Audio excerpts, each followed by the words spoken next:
महाराणा पुस्तक मैंने लिखी है, शायद अवेलेबल है एक आधे लोग को जो भी यहां पर उसको पढ़ना चाहें। इस देश का इतिहास, मैं जेएनयू के अंदर खड़ा होकर बोल रहा हूं, कोई इतिहास का प्रोफेसर हो तो आ जाए। इस देश का लिखित इतिहास झूठ का पुलिंदा है,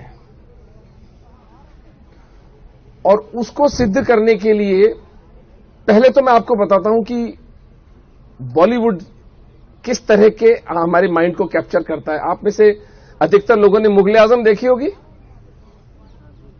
मुगले आजम में वो सीन है ना, पृथ्वीराज कपूर भगवान कृष्ण को जन्माष्टमी के दिन झूला झूला रहे हैं।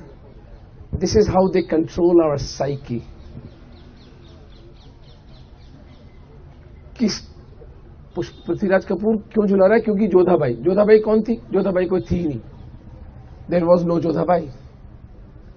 जयपुर के राजघराने की एक नौकरानी हरखू भाई का विवाह जयपुर के राजपूतों ने अकबर से कर दिया था अपने जान छुड़ाने के लिए, और यह सिद्ध हुआ है, ये बुक में मैंने सिद्ध किया है।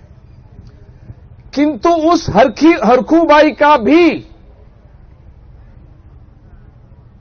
पहले धर्मांतरण किया गया अकबर से विवाह से पहले, जिसका नाम मरियम उल जमानी था। मरियम उल जमानी की कब्र आज भी आगरा के किले में है, जो भी जाकर देखना चाहे देख सकता है। तो ये जो जन्माष्टमी के दिन भगवान कृष्ण को झूला झुलाया जा रहा था, इससे बड़ा कोई पाखंड हो सकता है?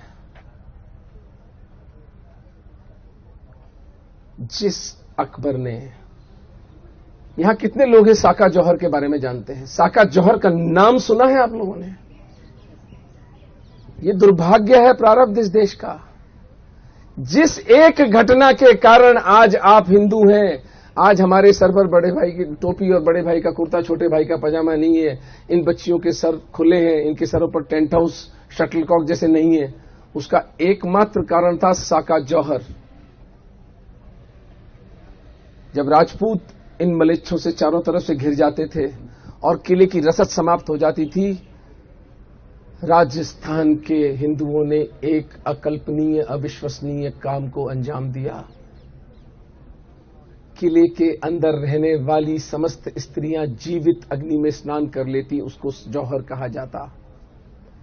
किले के पुरुष अपनी स्त्रियों को जीवित अग्नि में स्नान कराने के बाद उस राख को अपने शरीर पर मलकर अगले दिन दुर्ग का द्वार खोलकर जितने मुसलमानों को मार सकते थे मार डालते, उसके बाद वीर गति को प्राप्त हो जाते। इसे साका कहा जाता। 25 फरवरी 1568 तीसरा साका। उससे पहले 2 साके हुए थे, पहला महारानी पद्मिनी का, दूसरा रानी कर्मावती सांगा की पत्नी का। तीसरा साका प्रताप के समय हुआ 25 फरवरी 1568। एक दिन में मलेच्छ अकबर ने 40,000 हिंदुओं की हत्या की थी। हम कैसे लोग हैं? हम कैसे लोग हैं सर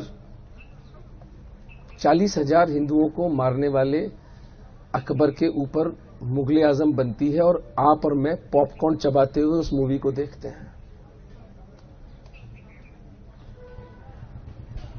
कहीं दुनिया में ऐसे लोग देखे हैं आपने? अपने पूर्वजों के हत्यारों पर बनी पिक्चरें हमें निर्लज्जता से हम देखने जाते हैं, हमें कोई लज्जा नहीं आती। और हमारा डिफेंस क्या है? हमें तो पता नहीं था। आपको पता है जो क्रिमिनल ज्यूरिस्प्रूडेंस है उसमें आपको कोई कानून का पता ना होना आपका कोई डिफेंस नहीं है। राज्य ये मान के चलता है कि आपको पता होना चाहिए कि किसी को थप्पड़ मारना एक अपराध है। आप ये डिफेंस नहीं ले सकते कि मुझे तो पता ही नहीं था किसी को थप्पड़ मारना अपराध है।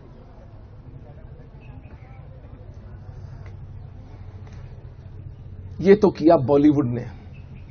एक हत्यारे को इस देश के अंदर महान करके उसको स्थापित किया गया। यानी एक तो एकेडमिया में हुआ, एक सार्वजनिक, जो आज भी जब किसी हिंदू के शादी में जाते हैं अजीमो शाह शहंशाह का वो बजता ना, वो जब दूल्हा आता है जब अजीमो शाह शहंशाह, ये बात अलग है। अगले दिन अजीमो शाह शहंशाह चड्डी पहन करके ब्रेड की और दूध की लाइन में लगे होते हैं।